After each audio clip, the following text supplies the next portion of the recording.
Hello and welcome to another episode of the Mastermind, Body, and Spirit Show. Have you ever thought about downsizing? Have you ever seen someone living in a tiny home and were curious what the heck the deal was and if there are any benefits? Well, we are going to dive into all of this and more. Today's guest got a full ride athletic scholarship for gymnastics and has a master's degree in education. She is currently homeschooling her son, growing in an organic garden, caretaking for a hobby farmer, and lives in a tiny home with her husband, son, four cats, and dog. She and her family were featured on the Home and Garden Network, and she is now on a mission encouraging others to simplify their lives in order to get out of the rat race, focus on what's important, and follow their bliss. Welcome to the show, Emily Gerde. Thank you so much for having me. I'm very honored and humbled to be here. I've been listening to your podcast and everything resonates with me. And I really appreciate you letting me share my story. And I'm hoping that it sort of, leads some people to a more simple life. Oh, well, yeah. Well, I'm super stoked to have you on here. I remember you reaching out when I was in Sedona, and thank you for the kind words. We're just talking a little bit before we went live. So if you're watching this live on Facebook, you saw. But one of my dreams is basically I've always wanted to live in a van down by the river, or like an Yes. RV. To be able to be anywhere, to be free. So I think that what you're doing, leading this example, alternative living is important and showing people that there is another way and being able to share the benefits of it and get into it. And also you said before the podcast that you actually just got published or picked up to publish a book about your story and how this all came to be. Yeah, I'm really excited about that. It's kind of a mix of holistic living and minimalist living, kind of the whole, like for you, mind, body, soul. And that's kind of where I'm coming from is like tiny house living, but you also have to feed your body and you have to, self-care and all that. So it's kind of a book about like minimalist living and like minimalizing everything in your life, stress, anxiety, stuff, clutter, all that. So yeah. Hmm. Yeah. And so in the bio too, I thought it was really interesting where you had I love it, the awakening experience where, a lot of people say that you go down the rabbit hole of conspiracy and then in the brackets, most are true, which is the case. Cause I went down the rabbit hole. And if you don't know conspiracies, that's actually a word that was created by the CIA actually in like the late 80s or something to discredit like the actual truth. And if you're curious about it, just follow money. There's a guy Oh, named Lou yes. Rockwell.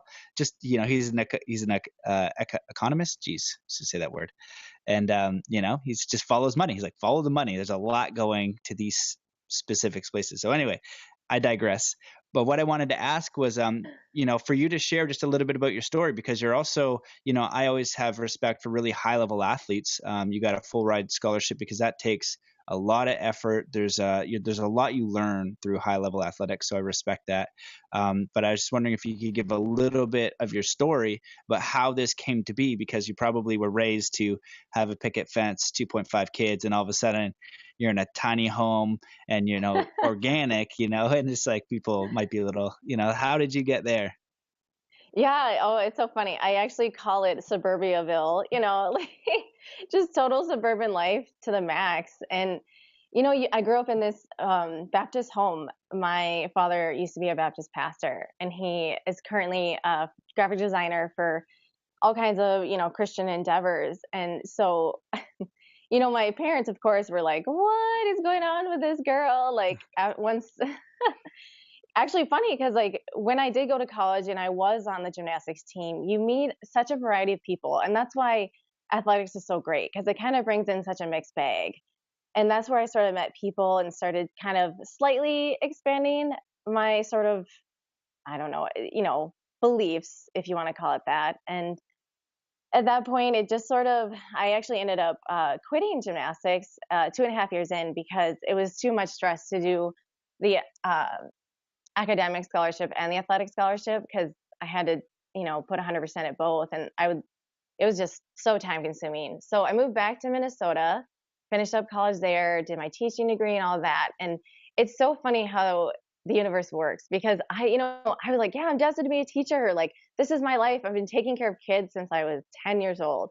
And I was like, this is my path. This is my life. And of course, my parents supported it because, a teacher, that's, admirable, right? So I taught for 3 years, and my principal brought me in her office and said, "You're too nice to be a teacher." And I sort of laughed, right? Because I was like, what? Like, aren't teachers supposed to be nice? And, not nice. Like, of course, my kids were well behaved because we went outside a ton. I gave them a lot of hugs. And she's like, yeah, that's the problem. I was like, what? Wait, so like loving these kids is a problem for you? So I was like, clearly this is not the place for me. But of course, back then, that's in retrospect. Of course, I like fought it. I actually went to like the dean of the entire district, or not dean, I don't know what they're called, superintendent. There you go. And I went and talked to him, and I was like, hey, like my kids all were achieving super like above average. I mean, of course, on average, like half the class was, above average, and then average, it kind of, but I wasn't, none of the kids were struggling, and everyone was happy. And then, and it was so fun. I literally fought it, right? Like my whole body must have known something big is coming. Your life is going to change. And I fought it and fought it and fought it. And so finally I just like gave up, and I was like, all right, teaching's apparently not my path, but I still need to use this master's degree after all that time and money. So I started a daycare in my home, and it was all organic. And I managed to last 3 years in daycare, and I loved it. Again, it's never the kids, right? It's always the politics. So I loved it, but I was losing money because apparently if you feed kids the food they need, because we all ate organic. I was like, I'm not going to eat organic and then give these kids like mac and cheese. So I actually was losing money. I was like, okay, well then this isn't working. So we had this huge house. I was done with daycare, and we had this huge house, and the basement was empty, and we only used the upstairs. And oh, sorry, I have to. Can I go back? Sure. I forgot. Sorry. So during daycare, I was like getting physically ill because I was so tired. And so my son was about 1.5. My husband was in grad school for his business master's degree, and he was working full time. And I was running daycare full time and coaching gymnastics, and with a 1.5-year-old. And so I was just like, my thyroid was failing. Like I was sleep deprived. It was awful. And I was like, there's got to be a better way. And so my sister-in-law introduced us to tiny houses, and it was it was kind of funny because I was like, yeah, that sounds cool. Like put it on the back burner. But then as I get more and more sick and exhausted, I was like, okay, I'm going to check this out. So again, not by mistake, there's a tiny house contractor in Minnesota, and there's one of our friends owned a tiny house. I didn't know this at the time, but they were featured on the local TV. And I was like, hey, I taught elementary school with this guy. So I called him up. I'm like, dude, can I come visit? And he's like, yeah, come on in. So we got to actually like step into a tiny house, check it out. And oh my gosh, we were sold. I mean, from there, as they say, the rest is history. I mean, we sold our house in 4 days. I mean, obviously it took me forever to pack and everything, but the house sold in 4 days, and we stayed with my parents for a year and our contractor, and we helped build our tiny house. That's amazing. Sorry, that was a lot all in one, but no, that's really good. I definitely want to ask like a bunch of questions about the tiny home, but I think it was important in the bio I kind of glazed over that kind of like awakening experience. You go through and you research food. That's step one. Watch a couple food documentaries, Food Inc., Earthlings. My friend was just recommending another one the other day, and it's all disgusting. Just look at what you're eating. It's crazy. Then, you look at education, you keep going down the rabbit hole, and you're like, holy crap. Right. Then you realize that you're, basically it's financial slavery. I just had Eric Rankin on, and he's a very, very, very, very smart guy working with physicists and mathematicians and things. And he's like, we live in a world of financial slavery because, Sevan Bomar put it really, really eloquently when I was watching one of his videos. It was just like, if you go somewhere and do something you don't want to do, what else is slavery? If you're going somewhere and you don't want to go there and you're doing Right. it, well, that's, it's just a little bit more of a sophisticated form. So you realize this, holy crap, food isn't good. Well, crap, money is an issue too, because I have this massive house and I got a huge Mercedes, and then I got a plasma screen TV that I got to pay off. So you're buying crap. That's how they do it. Education, I'm sure for you, was not cheap. So for you and like going through that process, was there anything that like stuck out? Like, what do you see? It's you got to be solution based, right? So you're looking at how to feed yourself, right? You feed your kids, and so do you end up healing yourself in this process through eating right and exercising and making these changes? And also taking it, stress is a huge reason for disease for sure. So you kind of switch into what was less important to what is more important, or how did that look? Yeah, I'm glad you asked because that is a huge part of kind of how we got here. And when I was running the daycare in my big home, all of a sudden, all this time, I used to, when I was teaching elementary school, I was at work from like 7 a.m. to 7 p.m. And luckily, I hadn't had my son yet, so that was like doable. But all of a sudden, I'm running this daycare and I have this like idle time because kids are napping, or some days some kids don't show up, so everyone's napping, and I've got all this time to kind of like look at documentaries, do research, all that. So that's what started it, and it started with food because I couldn't think clearly. I was a sugar diet, carbs, dairy. I mean, yeah, I was eating I was eating healthy for the American standard. I was eating all my veggies, meat, dairy. Well, dairy's, debatable. Grains, all that. Like I was eating what I was told was healthy by now it's a plate, it's not a pyramid anymore. It's like mygov.plate or something, but it's all the same. It's like grains and dairy. Like, Mm-hmm. um, so once I started researching, kind of like paleo was a good start for me. And from there, I just sort of like individualized it. But 100% organic and 100% non-GMO for me. That was the way my body needed to detox. Not everyone needs to go to that extreme, but I was such a sugar hound. I was addicted to sugar. And I actually watched that film. I don't know if you've seen it, the sugar film. It's so good. You have to watch it. It's a documentary, and Yeah, I sugar's think I've seen hiding in bits. everything. Is that the one where they say it would be classified as a poison? If we Oh, released I don't, sugar now, I've heard that. I don't know if it's. I'd have to double maybe. check, but I've heard that if they release sugar now, then it would be classified as a poison and illegal. But yeah, oh, that sugar is in everything, everything. Yeah. So continue. Well, that's why my brain was like fried, right? Like I couldn't think straight. I was Yeah. just constantly up, down, up, down. Hmm. I had coffee in the morning, and then like, well, right, I thought I was being healthy. Almond and chocolate chips in the afternoon, that's healthy, right? Well, no, because I'm still getting all that sugar. Anyway, but yeah, so once I got rid of the sugar, that sort of helped. But like I started doing a lot of the detoxes. I don't know, there's oh, I can't remember his actual name, but there's a YouTube channel called Diving Deep. Let's see, Infinite Waters Diving Deep, I think. And he gives some Infinite great Waters. ideas. Yeah, I love it. Yeah, he's awesome. Yeah, right? Oh my Yeah. gosh. He's a character.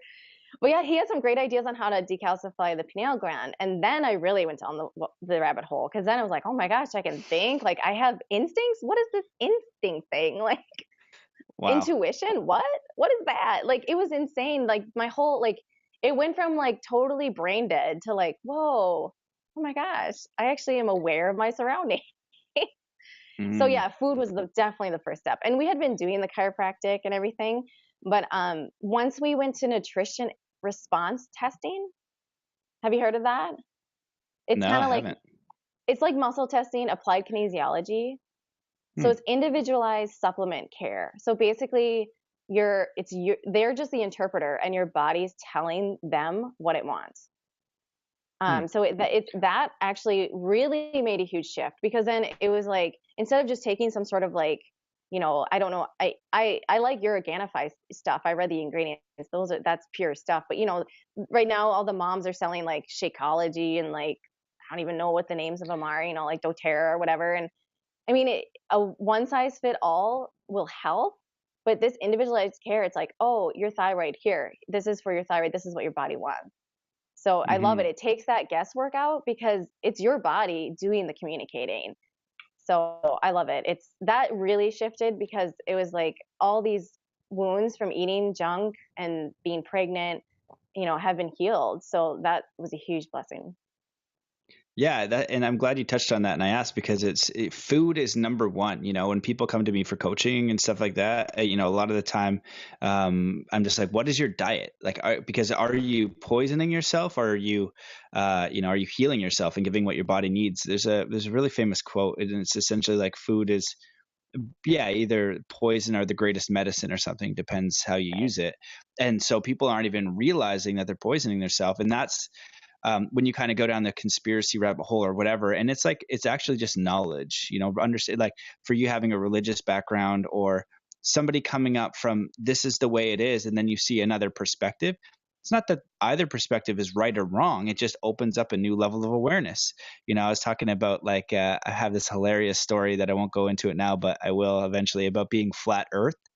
And it Oh was yeah. so great. I got it done in the most righteous way. It was so funny, but like the information was really high level, and so I was asking questions. He was pulling up documentaries, and I was like, "Holy crap!" Because I'm like, who do I don't know if the earth is flat. I don't know if it's round. Like I don't know. Like yeah, I have Right. never been out to space to look down. I can't confirm or deny. I can to Right. listen to this person say it's round and this person say it's flat and this person to say it's like actually an oval, this person to say that it's actually a simulation, which people say. So, so I don't know, but the idea is that I opened up to the possibility without rejecting it right away. And that's the idea of learning this stuff. So it's like, okay, when you go down to this conspiracy thing, it's like, no, the USDA is telling you the truth, and Monsanto is good for you. And eat this sugar; it's fine. Back in the day, I think they said you could smoke in hospitals, and I even like the doctor recommends like cigarettes or something insane. And so it was like I was like, what? So the hard part, I think that you spoke about it a little bit too, is like it's kind of like this depression because you're like, how can this be allowed? How can it actually be this bad? This is insane. And so, luckily, you had the ability to wake yourself up, to heal your body, and to make a change. And now your life is completely different. And so, it really does start with food. So I just want to add that, and then ask. So now you're in the tiny home. And so what was that like for you? Like, hey, you do the tiny home, like what are the most common questions people ask? Like my first question is like, is there enough room in there? I guess that's a stupid Right. question, but I'm like, how much room is in that sucker? Well, it's so interesting because, I grew up in my family was wealthy before the crash of, what was it, 2008 or whatever. And, they had like a 3,500 square foot home, and like we grew up on a lake. And like, I mean, I was just used to that. But it was so funny because again, everything happens for a reason in my book, or, unless you like jump into someone else's like field for a little bit and you get sucked in there or something. But, um, my, we we forget that, like, okay, apartments, right? Like, how many of us live in an apartment, right? That's a tiny house. How many of us have, well, I shouldn't say how many of us, but like your bedroom. It's all perspective. And my husband and I, we were groundskeepers for a YMCA camp. So we lived in a double wide trailer, and we would like, before we even knew about tiny houses, we would kind of giggle, right? Because we only used like 3 rooms. We used the bathroom, the bedroom, which were connected, one living room, and the kitchen. That's all we used. And there was another bathroom, another bedroom, an office, and a second living room. And this is a double wide trailer, and we're not even using it. And we're just kind of laughing, like, why do we need all this space? So it's kind of funny because there's actually a study out there that actually did like heat sensing. So they followed people around with like heat sensors. I wish I remembered, but it was so long ago. But they did heat sensors of where you spend most of your time. And it was some crazy, I'm not going to say for exactly, but it was some crazy percentage. Like you spend 25% of your time actually in, or you use 25% of your home on a regular basis. Something like that. It was something crazy, some small number under 50. And that totally made sense to me because even in our big house, I was like, what? We use like none of this space. So the tiny house for us was just kind of like, well, I've done apartments, I've done studios, I've done a mobile trailer. So it's like the universe was like, okay, here's some practice, like try it out. But it was really funny because once you're in it, and we were talking about the RV versus the tiny house, and that's why we Mhm. built the tiny house, because tiny houses, like they have like those big 13.5 foot ceilings. So it just, you walk in and it just like feels open because it's just, you can look all the way up. So that, and also, it's designed too. Like tiny houses, you can add a lot more windows. So we have windows, just the whole thing, every wall is just covered in windows. So it appears bigger. So it's, it's just how you design it. And we've been living in it. And yeah, of course, like it takes a couple weeks to get used to it. And for my husband, it took like more than that. And it's not his fault. He's just bigger, right? I mean, I have the benefit of being 5'3", so I kind of fit anywhere. So it's we So it's love a full it. Like, size house for you. It's just a regular house. right? I mean, we do have to crawl. We walk up to the loft and we have to crawl.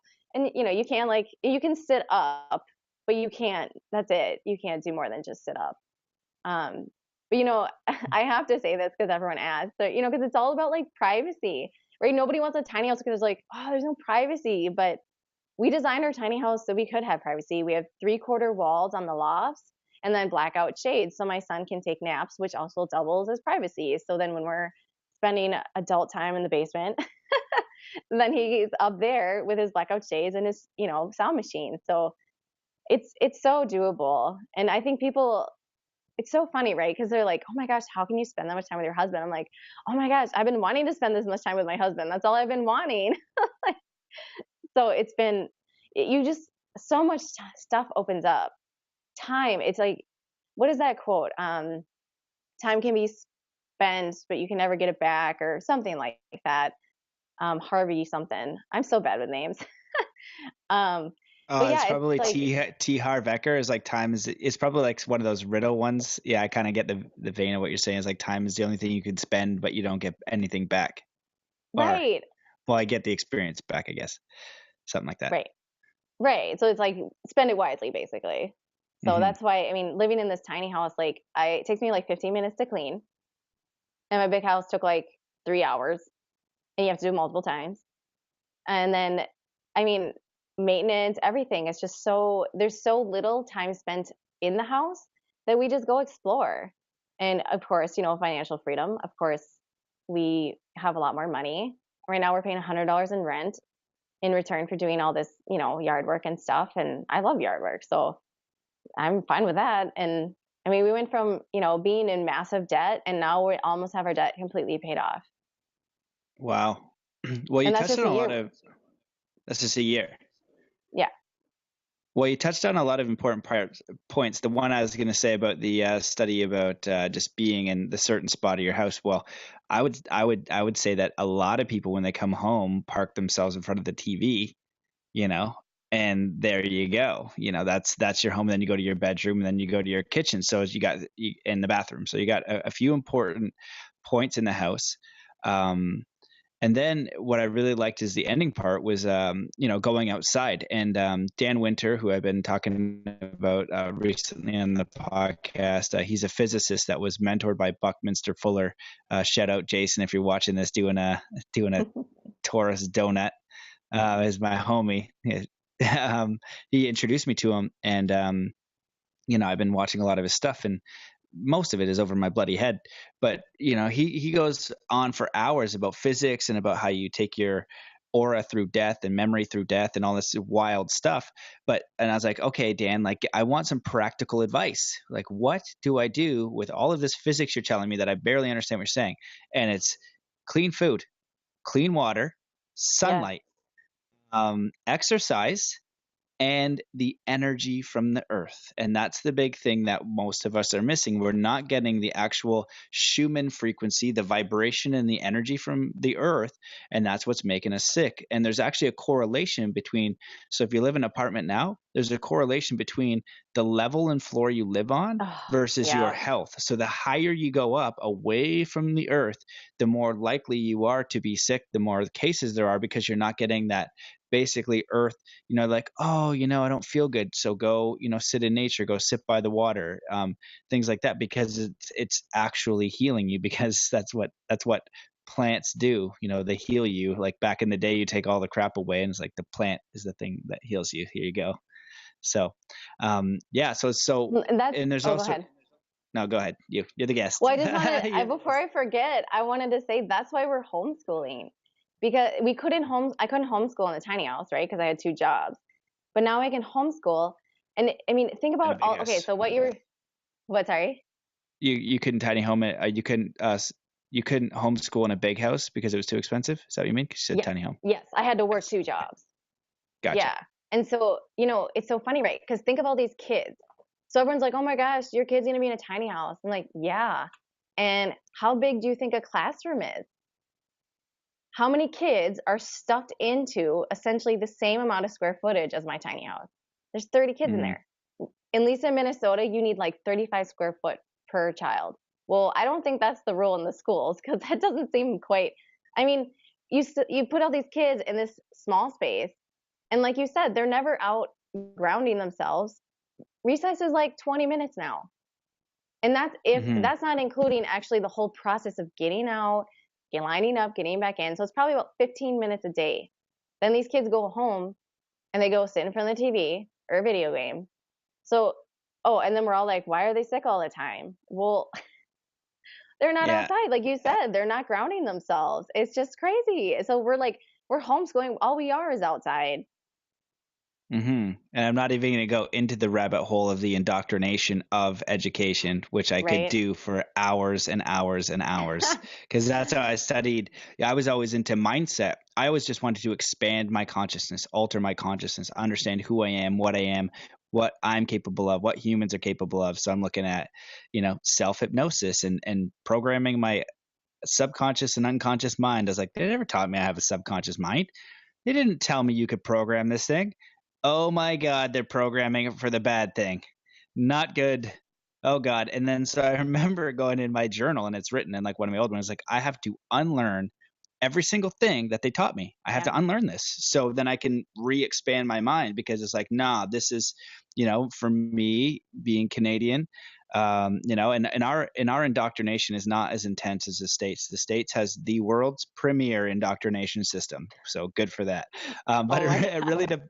that's why very wealthy people will go to private schools, because they understand, they get the right Right. educators, they get the right thing. But the public school is a challenge. But you gotta learn that. Yeah. So hold on, I lost my train of thought there, but we'll go back to just a question, because I can't remember what my rant was. But essentially, you got to teach yourself to think.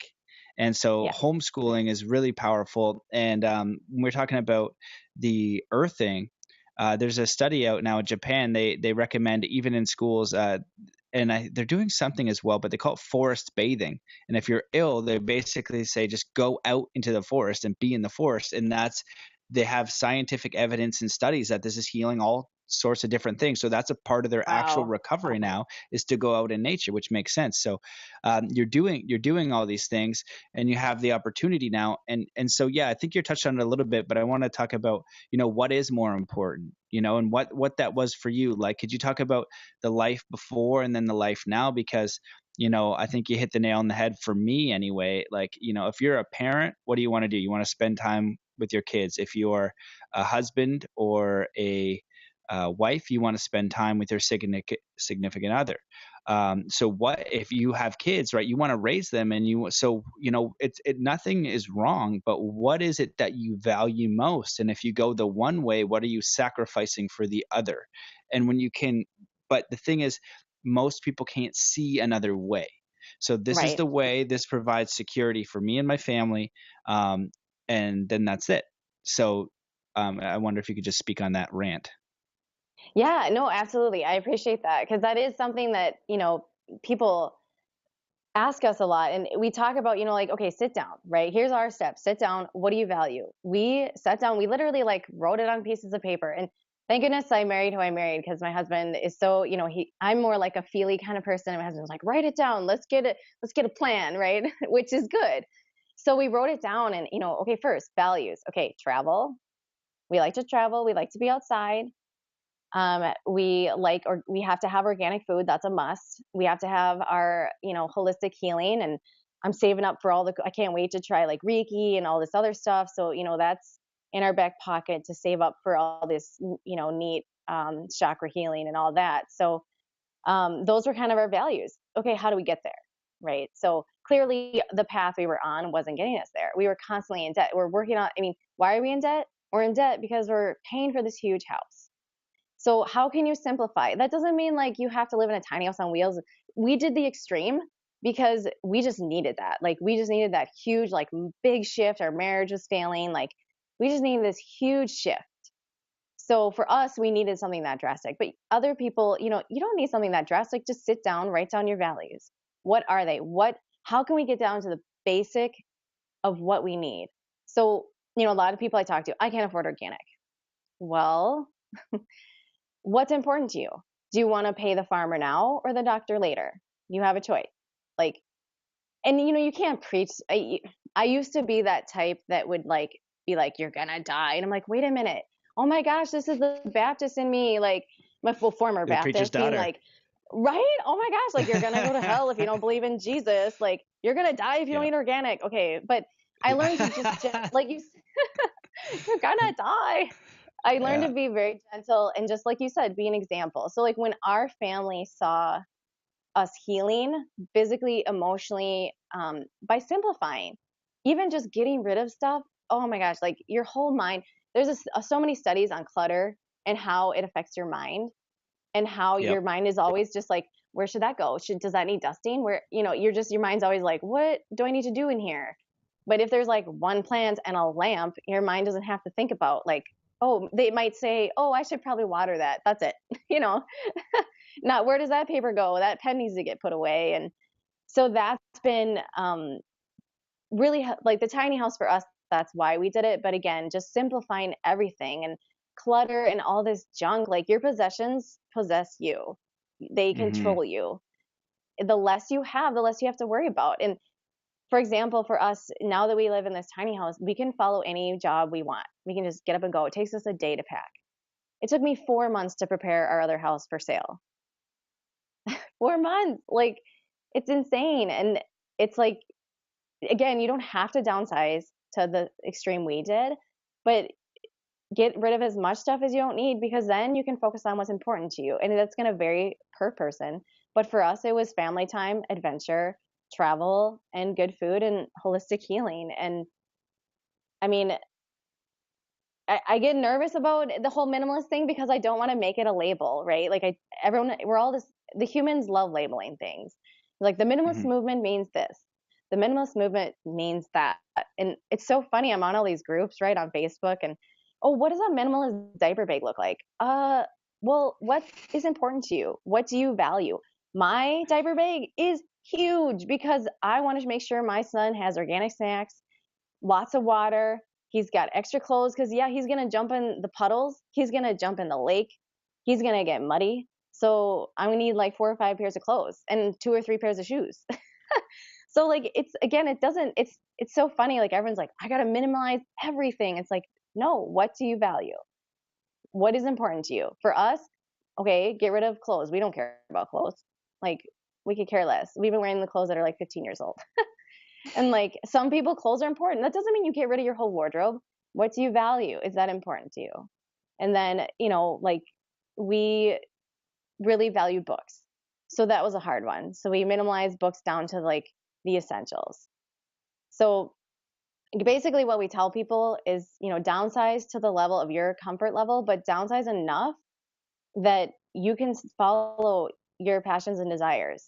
I think sometimes people make a list of their values and it's like 15 things. Try to narrow it down a little, because that's kind of overwhelming, right? I don't know if you've Mm-hmm. had any experience with that. Yeah, well, totally. And I think all of that was really insightful information, because I think we're kind of doing it backwards. We're conditioned to acquire, you know, and then with these acquisitions, we feel better and we have an exciting life. When there's no wrong thing with expansion, like, you know, if you guys expand and your book takes off and all of a sudden you have $48 million, you'd be like, well, maybe we're just going to get this big house and a tiny house because we don't have to sacrifice anything, right? But we're not, you know, we're not willing. Like, I would be, my mindset, like the RV thing is to live in an RV, and that would be my value, and I can grow from what's most important. So when I was snowboarding in Whistler, what was most important to me was snowboarding, and I snowboarded my ass off, and it was the shit, and I loved it. And I didn't need all these other things to do that. But then as things change, right? So you could grow out of that. You know, if I have an RV and then I'm like, whoa, now I have 50 million. Well, I'm going to buy a house now because I don't have to sacrifice all of my time, Your which is the values. most valuable thing in my value. Exactly. I'm going to have a martial arts studio. It's going to be so ballin', but I'm not going to go in reverse and spend all my time doing something I don't want to do so I can get something, later. So I think that there's tons of practical information, and I want to ask, like, do you have any tools or tips that if somebody's just kind of like in a normal situation, like your regular situation, like what they could minimalize in their life, maybe to save money and start to look at, oh, here's some things that we did, and then if they eventually want to go all the way down to the tiny house, then that's an option. But just start with like some stuff that they might know. Do you have any tips? Yeah, yeah, absolutely. And again, I'm not the first person to downsize, right? I mean, the minimalist, Yeah. like the two dudes, they're great. I mean, they have great tips. They got a great podcast, and Oh, this I is have the all these tiny, Minimalist podcast. yeah, yeah, Okay, right on. Okay, cool. Good yeah, tip. they're great, and they have like tours and books and all that, and and I'm just I'm hoping my story resonates with people coming from kind of like a mother's perspective, but also, there's like for me, my mentors were like Macy Miller. She's another tiny house family. Kim Castle. So I mean, there's like a lot of people out there doing this. So it's it's different for everyone. But if you do live in a big house, I mean, downsizing. I always say if I haven't used it in a year, start there. Because if you haven't had it used it in a year through all the seasons, I mean, you're from Canada and I'm from Minnesota. Like you need seasonal clothes. There's some things you need, and you need seasonal, fun gear like snowshoes and skis and snowboards, but you also need like stuff for swimming and all that. So, we started by just okay, if I haven't used it in the past year, clearly it's not that important to me. So that was a really easy, simple start. And then after that was all downsized. And oh, and by the way, if you donate, try to donate local. We made the mistake of donating to like Goodwill and like all those like big conglomerates where their CEOs make like a ton of money.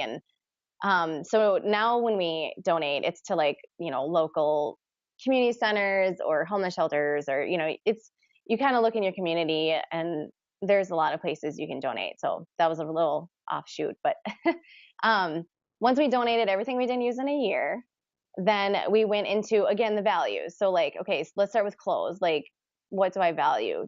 Do I value like a lot of color? I mean, that stuff for some people really does matter. And once we kind of downsize clothes, you have to do it in stages, right? Because people get overwhelmed. It's so stressful to be like, like you get this like emotion, like, oh, I got that shirt on my visit to Kenya, and which happened, right? And then I was like, oh, then I got that in Guatemala, and like you kind of have these memories, but then you're like, what's more important, the memory or the item? So I always tell people, you're not throwing away your memory just because the item goes away.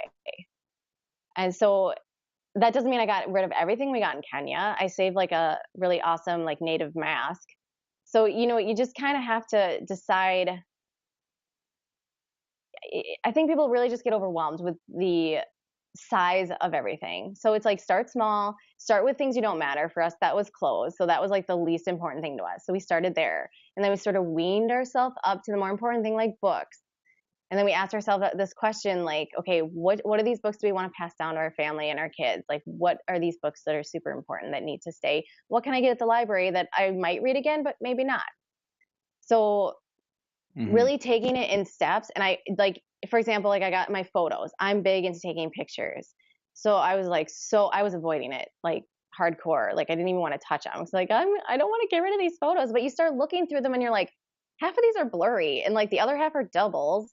And like this picture is pretty much the same except for my head's this way instead of this way. So I'll get rid of that one. So it's amazing. Like it's almost addicting. You'll notice at first it's really stressful to get rid of stuff, but once you do, you're like, oh, I feel so great. It's just as long as you take your time and take a break from it, come back. I think a lot of time the stuff that's recommended out there is like 30-day challenge, which is great for some people, but for me, I'm like, no, my memories, I need to slowly let go. So it whatever works for you. I mean, everyone has a different, but for us, it worked to like take it in steps.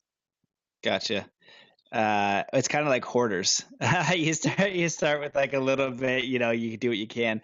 And I think that what that process does is it comes back to the original point of saying that with less options, less to do, but less to stress about. And so we're so overwhelmed with all of these options and decisions that we need to make. When you just kind of get really core with what you need, you're going to have a clearer mind, less stress. And I think that's really important. So, you don't have to be a full on minimalist, but just kind of, you can Right. take account and, make sure that you're focusing your attention, where is valuable. I want to ask, so some practical questions, like what's the cost of a mini house? Like, what do they range from? Well, my husband and I can barely get the storm door on, if that tells you anything about our skills as far as building. uh, we we had a contract out. So when you contract out, you're doubling the price pretty much. We had an amazing contractor, but it does. I mean, you have to rent their space that they're building in and their time and labor and everything on top of the materials. But if you do it yourself, you can do it around 30 to 40. And actually, I mean, I've heard people doing it for like 20,000. So it all just depends. Like for us, again, everything happens for a reason. Our house sold within that 4 days, and it sold above asking price for cash. So we got $90,000 back, and our tiny house cost 80,000. But our tiny house cost 80,000 because everything was custom made. And again, we wanted to make sure that we were going to live in this for a lifetime, because I'm homeschooling in it. I like homeschooling, unschooling. I'm more of an unschooler, but we can talk about Mm, that later. But mm, um we had to design it so that every custom cabinet, like I needed an entire homeschool set up. Plus, we had the 4 cats, so we needed like that to be customized. We needed a place for litter boxes and dog food and cat food, and we needed a place for all this. We cook pretty much like 90% all home cooked meals from like actual food, not like from a box. So like we needed a big fridge and all the cooking like needs, like a stovetop and all that. So for us, like, I mean, we obviously wouldn't have spent that if we hadn't made it off the house, but clearly that happened for a reason. So hopefully we can inspire people. Like we kind of were happy in the end, because I think a lot of people think tiny houses are kind of like trashy. Like they're just kind of like, like, oh, look at all that old used stuff. And for me, I'm totally like, yes, that's so eclectic. I love it. But for us, we didn't even have time to go like search for all this great stuff, because the environmentalist in me was like, I just want to use all used stuff. And my contractor's like, do you have 4 months? Like, no, we're living with my parents, and they're like, get out of here. No, they loved us being with them. But I mean, they're empty nesters and then now there's like a toddler and 2 adults in their home. And so we were like kind so of in a hurry. so in the house, it's so you have a kid. That, I think that would be a lot of on people's mind. It's enough to raise the kid. And what about having guests over? Like, is that a possibility? Do you put like Oh yeah. lawn chairs out, or how does that work? So we did, well, again, that's why our house costs so much, because we designed it for entertaining and for a kid and for pets, and we'll actually have another kid eventually. Um, and it's like this huge bench right when you walk in, so you can fit like 10 people on this bench, so everyone can just like chat. And then some people sit on the stairs, and some people we bring over chairs and people sit.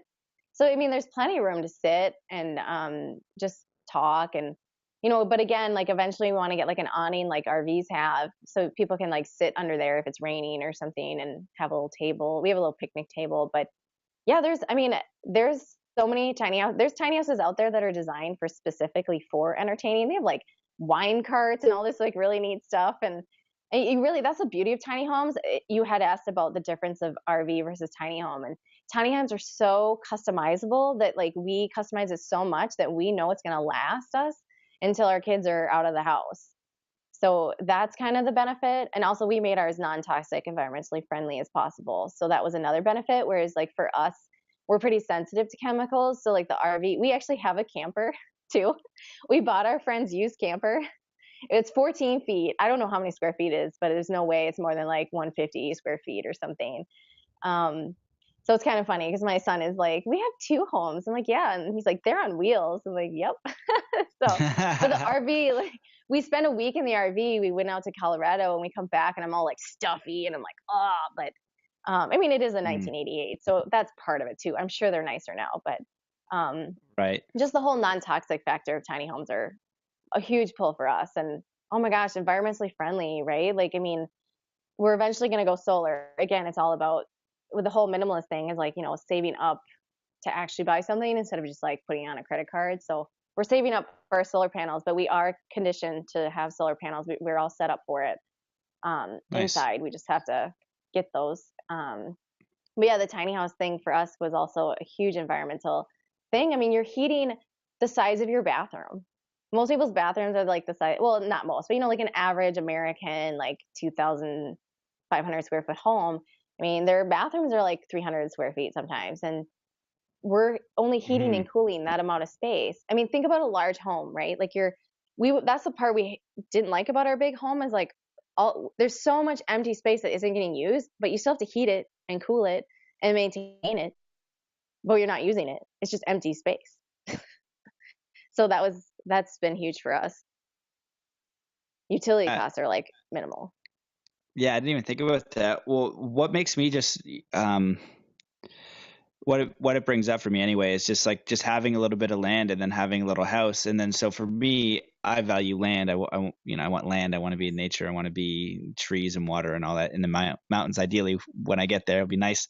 But if I have a bit of land, I could have the tiny home, and then I would just build like a structure, my own, and that would be like my martial arts fitness spot. Then I could build other structures on my land rather than Yes. this gigantic house, which is just a new possibility, right? You could build just this big, huge open structure, right? And it's just you keep it a little bit simpler, but it really, I think the big thing is just for me, it just encourages you to go the frig outside, because what are you inside doing? Like, you should have indoors and a comfortable place to live, but you should also probably be outside too. And I think that's where most of life is. The exciting points of life for me anyways is being out of my snowboard or skateboarding or going in the mountains or something like that. It really encourages that lifestyle, Oh but yeah, for sure. it doesn't like pin you down, like pin you down to having to work two jobs. So like as far as costs and bills go, like is it half? Like, are your bills in half of what they were, or like how does that look?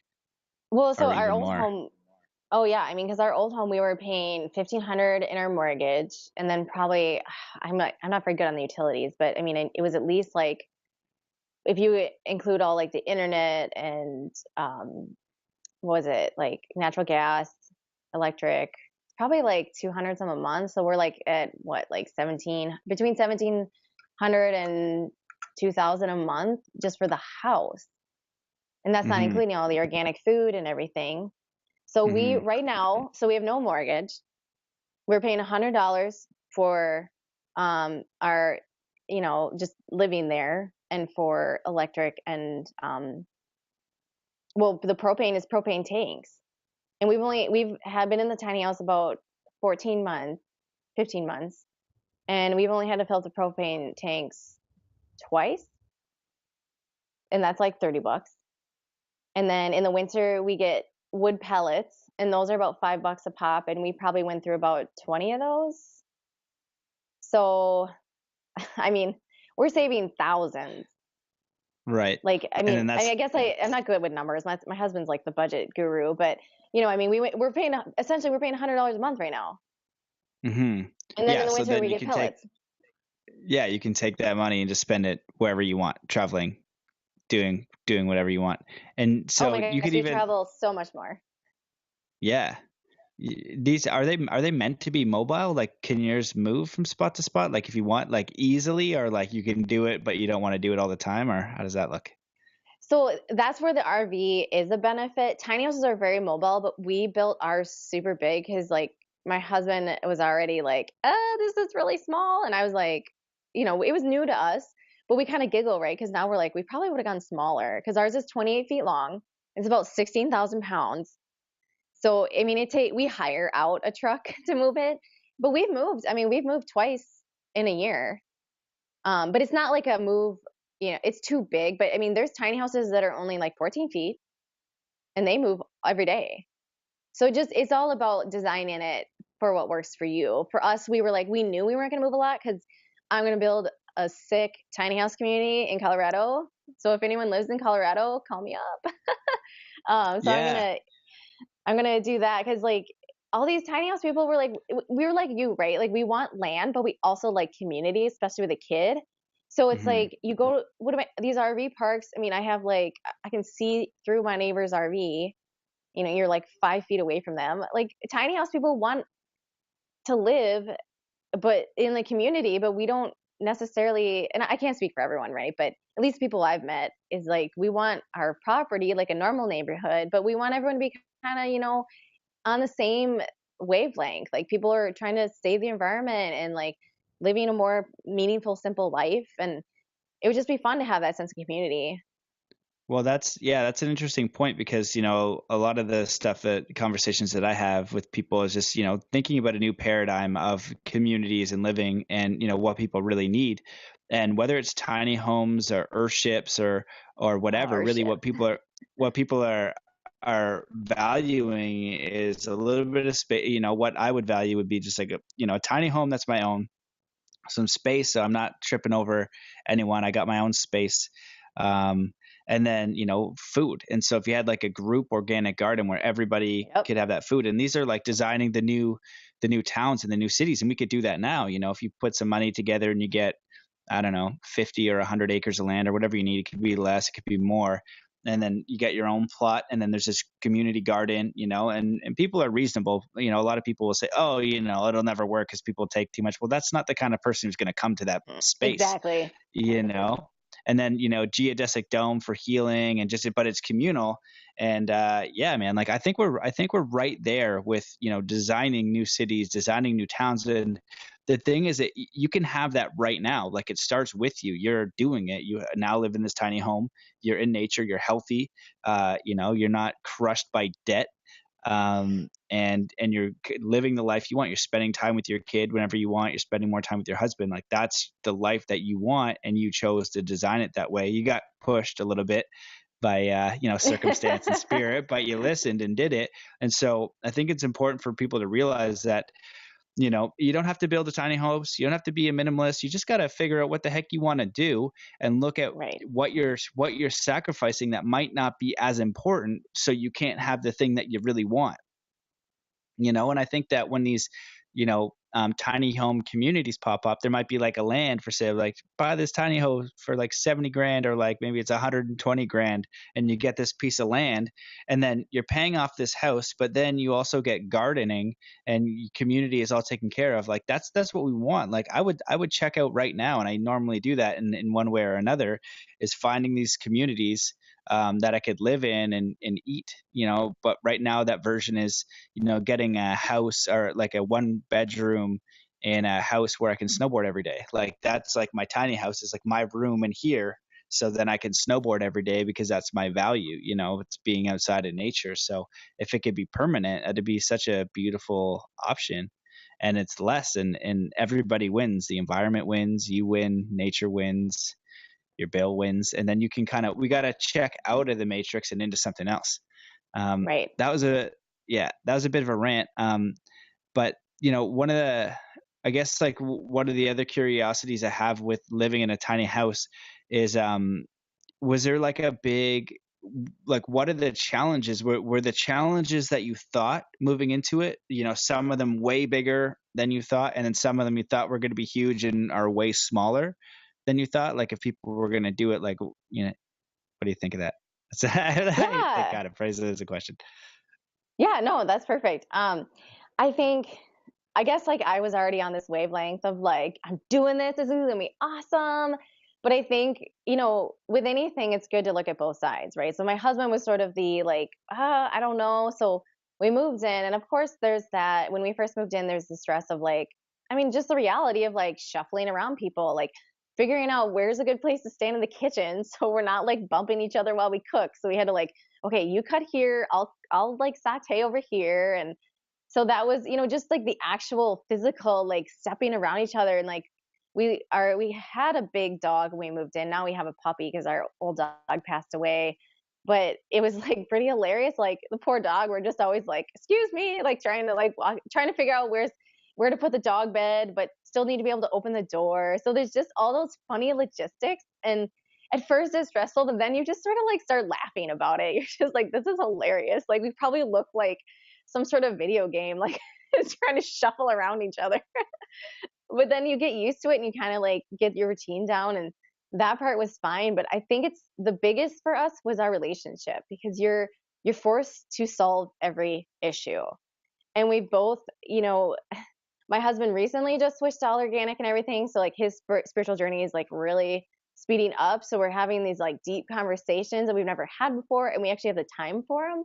Whereas before it was like, well, I would just basically be like, well, I'm gonna go do my thing, and see you later. Like we just didn't have time for each other, and it was such a blessing to have time for each other, but it took a lot of work and like healing and like just we did like sound therapy, like chakra healing. I mean, the frequency healing on Facebook, like that helped us a lot to kind of like stay calm. And like I did a lot of sage burning and like got rid of all the negative energy in the house. And I like incense and crystals and trying to just make it like a really safe place because the emotions were pretty high. Because it's anytime you go against the grain, it is stressful. And I don't want to be unrealistic about it because of course now we love it, but at first it is. It's kind of like this, oh my gosh, like everyone thinks we're crazy. Like where are we going to live? It's illegal for us to pretty much live anywhere, so that's kind of a bummer. And of course I've never been one for legality because I'm always like screw the man, right? Like I'll just go live where I want to live. But so yeah, I mean that was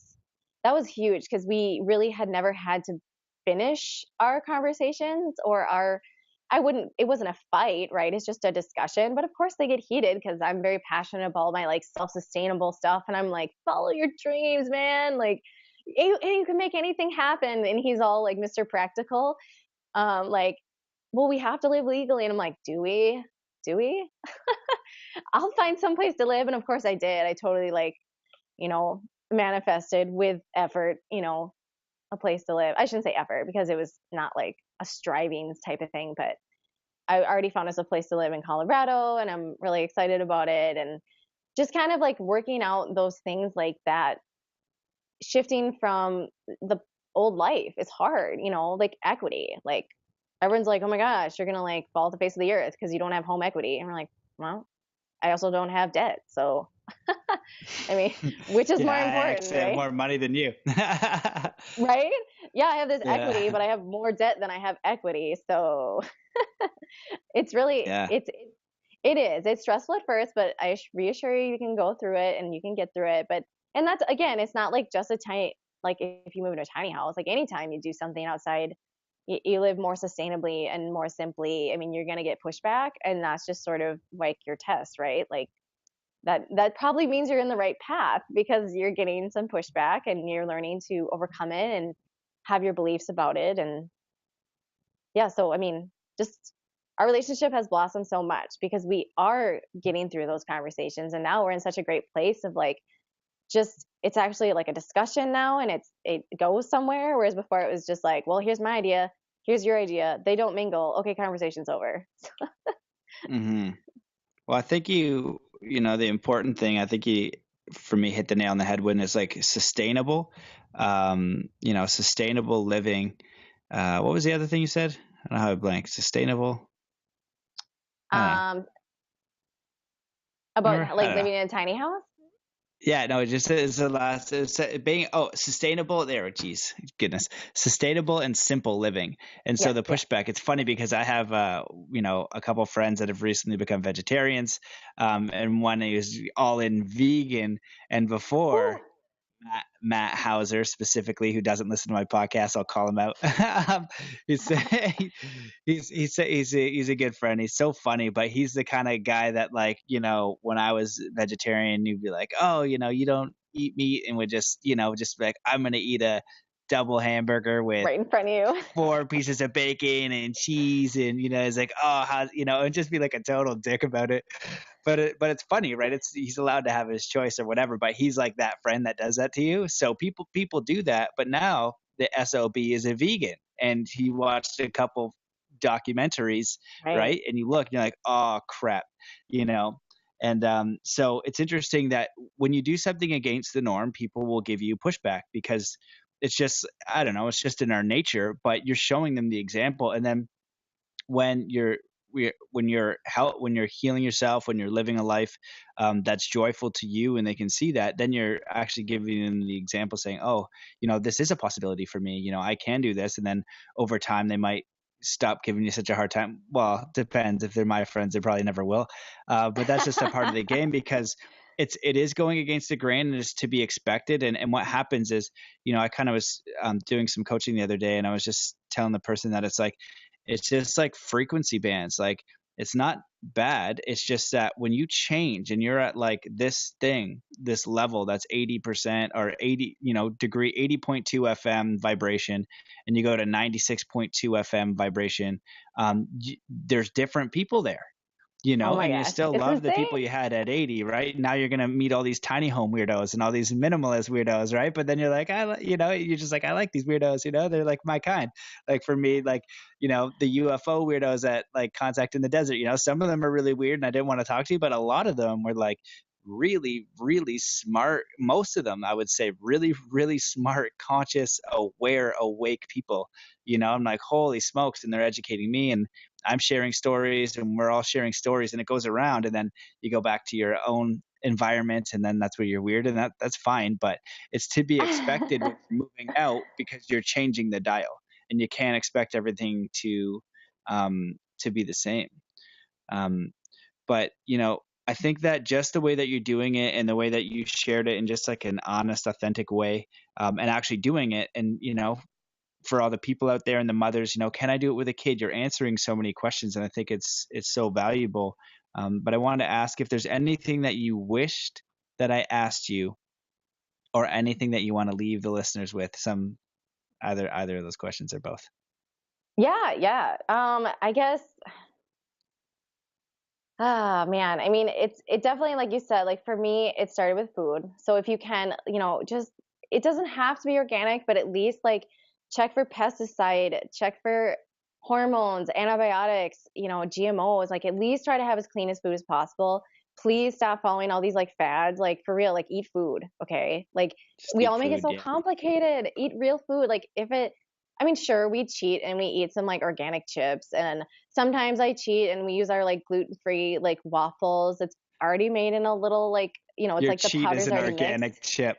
Right? I love I'm it. serious. Like people, well, that's, like you were saying, like the tiny house crowd. It's like now I'm at a whole new level that now I'm even weird at like in the tiny house crowd, because they're like, what? Like, stop talking about like food and like chakras and stuff. I'm like, I can't.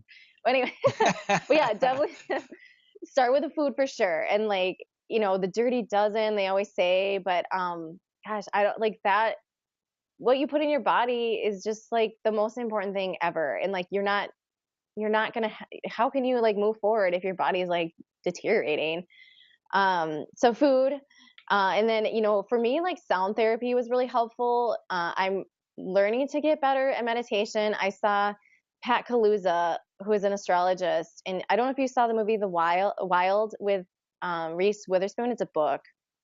It's about this woman going on this journey. Anyway, this astrologist is the one who encouraged her to go on this journey just by like reading her birth chart. So if you haven't read a birth chart, have your birth chart read, definitely do it, because it's just super reaffirming. It's not necessarily new information, but just sort of like affirmation for yourself.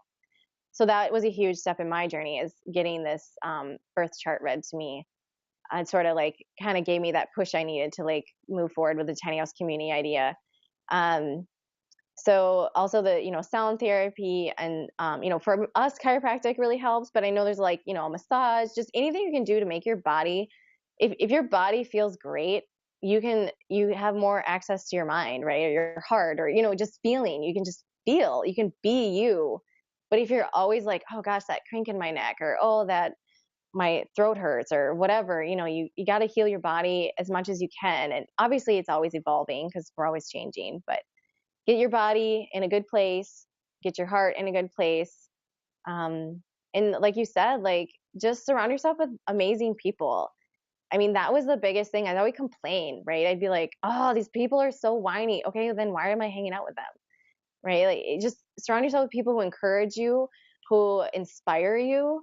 That was a huge step for us. And, minimalize, like get rid of crap, man. Just get rid of it. Like, start small, get rid of stuff in your house. Because again, if anything you can simplify in your life, you're going to be so much happier. And like you said, like if you love snowboarding, like do everything you can to make sure financially and like physically you can do as much snowboarding as possible. So it's like finding your value and just taking the steps. I mean, a lot of times with manifestation, people are like, but I'm totally manifesting it, right? Like I'm feeling it and I'm thinking about it. But you have to there's still action in manifestation, right? Like I was totally guilty of just being like, I'm just going to sit here and think about my tiny house and it will appear. Well, no, I actually have to like call people up and like talk to people and network and, do some work. I can't just like sit on my couch and watch tiny house shows all night. Yeah. So that's my little helpful tip, I guess. I love it. Yeah, it's very succinct and very important. It's very simple. The stuff is not complicated. It really is just getting very, very clear, figuring out what's most important and moving towards that. So, and yeah, I can't remember. There's a quote and something like, if you don't have good health, nothing else matters. Like it's the foundation for all things. It's something that I think I personally take for granted because people they're always like, when I go to the hippie shows or whatever, they're just like, oh, this healing thing and that healing thing. Like I gave one of my good friends this super bracelet that I had for arthritis, but I was like, what does this do? He's like, it increases your blood flow. I was like, what if like I don't have arthritis? He's like, no, it's good. It increases your blood. So I just want to magnify. But I was like, right on. I gave it to my friend and he said it's helping with his arthritis massively. So if you Oh, have pain in the body and you're not healthy, it's going to take away from you being able to create the future you want. So super practical and useful information. Very beautiful podcast. Very beautiful shares. Do you have a website or anything that people, if they want to ask you questions about the tiny home or get in touch, do you have any kind of website or something? yeah, I took your advice and I did spectrums. So I'm at, now correct me if I'm wrong, www.spectrums.me / and my number is 1000213. Oh, right. Cool. Yeah. So that's awesome. I have it. Kaveh is my buddy I've been saying on the podcast, but basically what it does is it put all your social media in one spot. So I've got like I have 3 Facebooks. I have my Amazon book. I have my personal website. I have my Zen Athlete website. I have my LinkedIn. Um, I have everything on there. So it makes it pretty easy. So if you want to check out your stuff, yeah, it'll have all your stuff loaded up on there and they can find everything you're up to. Yeah, Thanks, Kaveh. there's right. Thank you. My gosh, it's so neat because like I got tiny house stuff and I've got mother support groups and like I've also got like a minimalist support group and then like YouTube videos of the tiny house and then YouTube videos of like minimalist ideas and at some point I need to just like put it all together, right? But for now, Spectrums works great. Perfect. Awesome. Awesome. Well, thank you for coming on the show. Thank you for all the stuff you're doing. I look forward to your book coming out, learning more about how people can get into tiny homes and going through that process, answering some questions. But thanks for coming on the show and hopefully we'll connect again soon. Yes, thanks for having me and thanks for inspiring so many people. You've inspired me, so I appreciate it. Thank you. You're very welcome. See you guys.